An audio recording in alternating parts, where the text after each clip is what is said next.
أعوذ بالله من الشيطان الرجيم. بسم الله الرحمن الرحيم.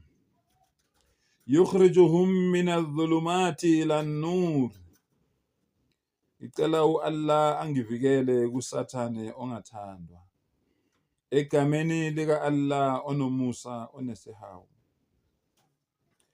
Hlale ngisho ngithi mangabe uzovula iQuran noma uzofunda iQuran, vula amehlo uzitshele ukuthi manje ungena esigodlweni. Uyolalela inkosi yamakhosi, uyolalela umlomo ongathethi manga.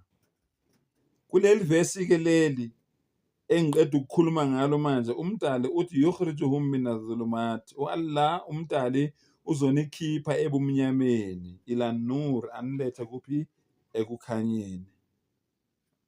Yingakho ke bafowethu sizozama ngendlela zonke ukuthi ngempela abantu bakithi bavuleke amehlo baphume ebumnyameni beze ekukhanyeni. MaNazaretha, maKristu, maRoma, mawasithawa. Lama Bhayibheli la eniwafundayo yiwona anidukisayo. Anguphindele. MaNazaretha, maRoma, maKristu, mawasithawa. Lama Bhayibheli la eniwafundayo yiwona anidukisayo, yiwona aniholela ebumnyameni. Abamhlophe, amaRoma namaJuda akwenza ngamabomu lokho ngoba efuna ukunithathela umhlaba wenu nina ama-Afrika, efuna ukunithathela izimbiwa phansi zenu, umnotho wenu, igolide lenu, idayimane lenu, ikhopha yenu, iplatinum yenu, iuranium yenu, uoyila wenu.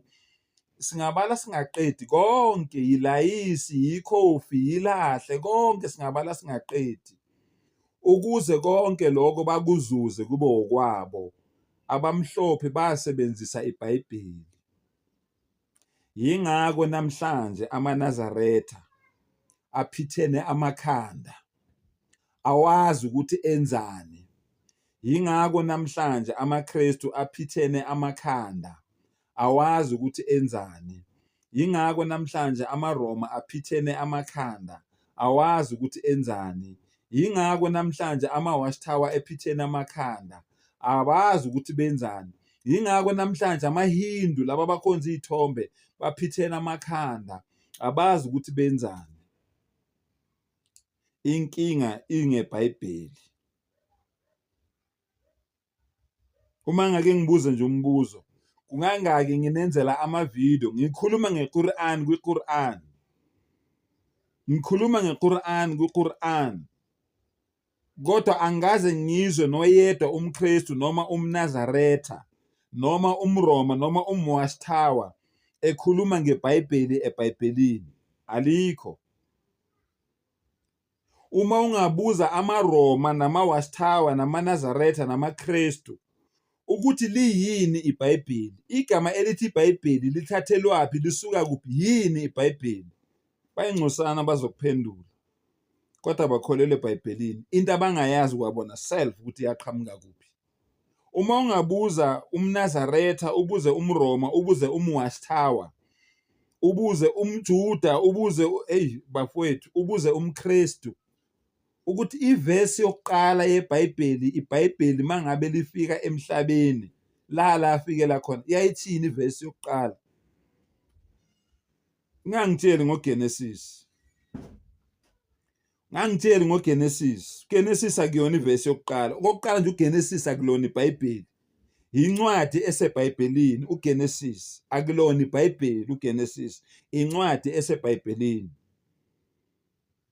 Ngoba ngizothi mangikubuza njengoba nithi nina uMoses uyena wabhala incwadi ezokuqala eziwu5 ezokuqala, uGenesis, uExodus, uNumeri, bese kuba abaLevi, bese kuba uDeuteronomy. Kusho nina maKristu nithi nina uMoses wabhala lezo ncwadi lezo. Mase ngikubuza ukuthi uMoses wambhala nini uGenesis, yonke incwadi kaGenesis, wambhala nini uExodus 1, ngoba uMoses uzala kuExodus 2, uzobe usudidekile. uMoses uzala kuExodus 2, vulela lakhe iBhayibheli bese uyangitshela ukuthi wambhala nini kuGenesis. So anizenzi ingane zakwethu, anizenzi, nilahlekisiwe amaRoma ehlangene namaJuda, anizenzi. Yingako nina amaKristu uAllah kwiQuran enibiza ngama-puppets.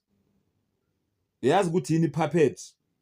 Umuntu ofana nemvu esilokozelwa ithuku la ikhanda.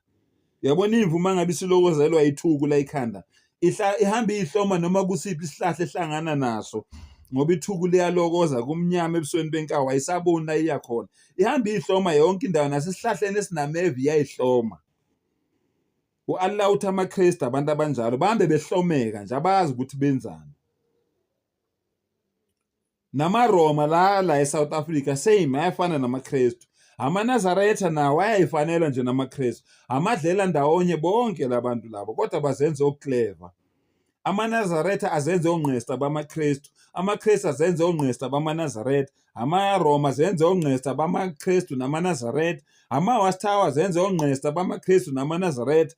Konke into eyodwa, amadlela ndawonye. Bazalwa esigodlweni esisodwa sikaSathane. Anguphindele. AmaNazaretha, amaRoma, amaKristu, amaJuda, amaWatchtower, abakhonza amadlozi, bonke labo bantu labo bazalwa esigodlweni esisodwa. Baphekwa esigodlweni esisodwa, esigodlweni sikaSathane, ngoba bonke basebenzela ubaba wabo uSathane. Akusho mina, kusho iBhayibheli. Bonke abantu abangakhonzi umdali weinto zonke, bamkhonze yena yedwa, bengamhlanganisanga nalutho, bengamxubanga nalutho ezidalweni zakhe. Bonke labo bantu labo benza imisebenzi kayise uSathane, basebenzela uSathane, ubaba wamanga. Benza imisebenzi yakhe. Akusho mina, kusho iBhayibheli. Livule nawe uyibonele nawe. Cabanga ukuthi uJohn 6 uverse 44. Uyivule uyifunde, makungase uJohn 6 verse 44 kuzoba uJohn 8 verse 44. Ilapho nje. Ithi nonke nisebenzela isihloko, nisebenzela uyihlo uSathane. AmaKristu, amaNazaretha, amaRoma, amaWatchtower, amaJuda, abakhonza izithombe, abakhonza amadlozi, nonke nisebenzela isigodlo esisodwa, nisebenzela uyihlo uSathane. Okuphikayo lokho akenze ivideo angi-challenge, angitshele ukuthi nginamanga, sihlangane sibonane ubuso nobuso, ngimtshele naye angitshele, ngimfundise naye angifundise. Kodwa ngiyanitshela mina, umdali wami, umdali weinto zonke, odale thina sonke, wadala nani. Nineni lokhu ningafuni ukumkhonza, kodwa nazi ukuthi labeni bakhonzayo abanidalanga, akawakhuluma amanga.